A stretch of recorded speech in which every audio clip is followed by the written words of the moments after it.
The Russian lower house of parliament has given its definitive approval to constitutional changes that allow Vladimir Putin to run for president again in 2024.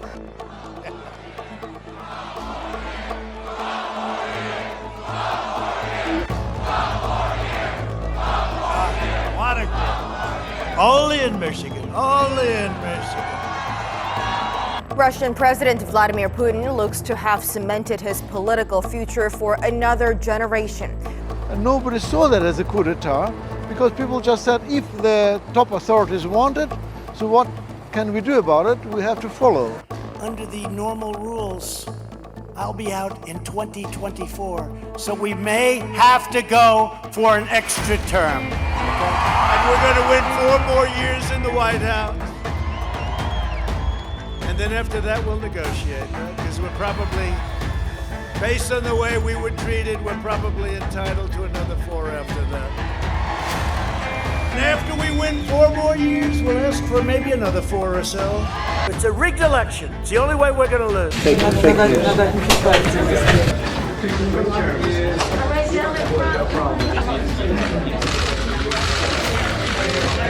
NTV was forcibly taken over in 2001 after running reports critical of Vladimir Putin. I'm the president and you're fake news. They can make anything bad because they are the fake, disgusting news. I called the fake news the enemy of the people, and they are. Unfortunately, Fox has become fake news too. The president making clear to fact check him is to be all but dead to him. I am your president of law and order. In Russia, more than 1,000 protesters were arrested today, just days before Vladimir Putin's inauguration. Overnight, President Trump ordering 150 federal law enforcement officers to Chicago. It's such an unusual move to send in federal forces against the request of local leadership. Federal officers have apparently been using unmarked vehicles to grab protesters off the streets in Portland, Oregon. Roger Stone was due to report to prison next week for lying to Congress and witness tampering for a stay of more than 3 years, but the president just commuted his sentence. Russian courts have jailed opposition figures linked to protests against Vladimir Putin. A Russian court has sentenced a political activist to 5 years in prison. The conviction and prison term are designed to silence yet another opposition figure.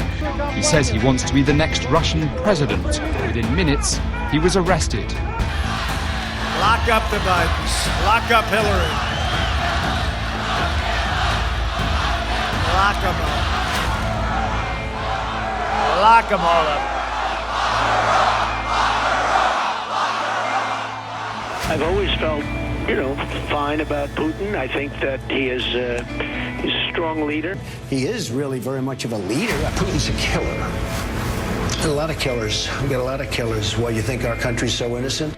As far as Putin is concerned, I think Putin's been a very strong leader for Russia, but he's been a lot stronger than our leader, that I can tell you. It is better to live one day as a lion than 100 years as a sheep. That's a famous Mussolini quote. We will make America safe again. And we will make America great again.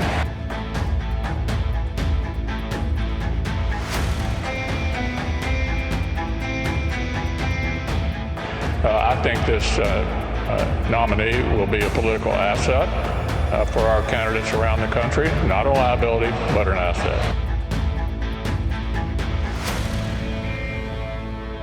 Will you commit to making sure that there is a peaceful transferal of power after the election? Well, we're going to have to see what happens. Get rid of the ballots and you'll have we'll have a very peaceful, there won't be a transfer, frankly. There'll be a continuation.